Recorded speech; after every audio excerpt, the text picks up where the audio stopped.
matin. 7h42.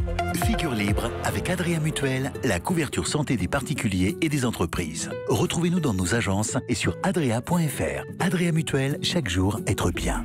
Figure libre avec Patrick Cohen. Et nous, la guerre des intelligences, c'est tous les matins dans Figure libre. Vincent Hervouette d'abord. Une révolution se prépare en Arabie Saoudite, des réformes radicales. Nicolas Sarkozy qui en revient parle d'un tsunami. Oui, il y a le prince Mohamed Ben Sultan, que tout le monde appelle par ses initiales, MBS. C'est pas un lève-tôt, il travaille de nuit, il s'occupe de tout.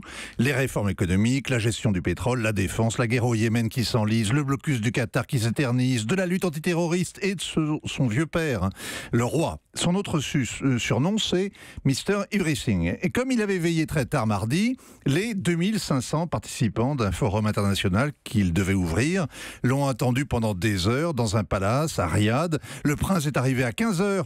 La ponctualité n'est pas sa politesse, mais ils n'ont pas été déçus. Il leur a dévoilé le projet Neom, digne des 1001 nuits. Ouais, c'est le projet d'une ville nouvelle en plein désert. Une mégalopole futuriste de la taille de la Belgique sur les bords de la mer Rouge, une ville automatisée avec davantage de robots que d'habitants, ultra sécurisée, écologique, la quintessence de la modernité. Ça coûtera 500 milliards de dollars. La folie des grandeurs, ça laisse sans voix. Mais ce qui a vraiment sidéré l'auditoire, c'est le clip de promotion. On y voit des Séoudiennes qui travaillent, vêtues à l'occidental, à côté de leurs collègues masculins. Triple provocation en Arabie Saoudite, où la stricte séparation des sexes consigne les femmes à la maison. Le prince voit ainsi l'avenir de son pays ? Oui, c'est son ambition. Il promet d'instaurer un islam modéré, tolérant, ouvert sur le monde et sur les autres religions. Il explique « Nous n'allons pas passer 30 ans de plus à nous accommoder d'idées extrémistes. Nous allons les détruire maintenant. » Applaudissements dans la salle. Stupéfaction dans la rue. Ça veut dire la fin annoncée du wahhabisme ? Alors MBS est un despote éclairé, à l'énergie solaire, mais un despote. Il a concentré tous les pouvoirs, il s'en sert.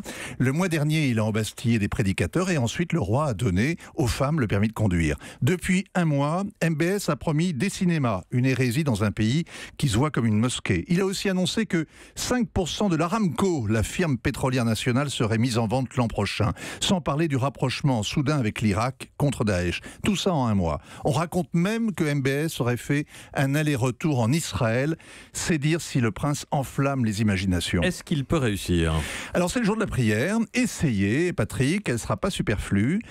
Faire table rase du passé en Arabie, c'est tourner le dos au fanatisme identitaire, c'est s'abandonner à la modernité, à la consommation, à la société des loisirs. Seuls les rêveurs seront les bienvenus, a dit MBS. On dirait un slogan. C'est bien un 68 art.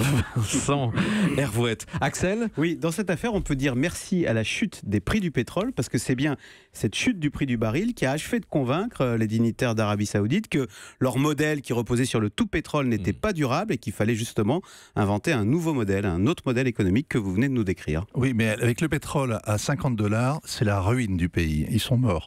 À 60, ils arrivent à se maintenir, et donc ils essaient de maintenir les cours au moins à 60, mais la vraie chance de MBS, c'est que la moitié de la population a moins de 25 ans, qui sont 300 000 arrivés sur le marché du travail tous les ans et qui a plus de travail. Donc il faut que tout change pour que l'Arabie puisse continuer, mais en tout cas, la vie de rentier, c'est terminé.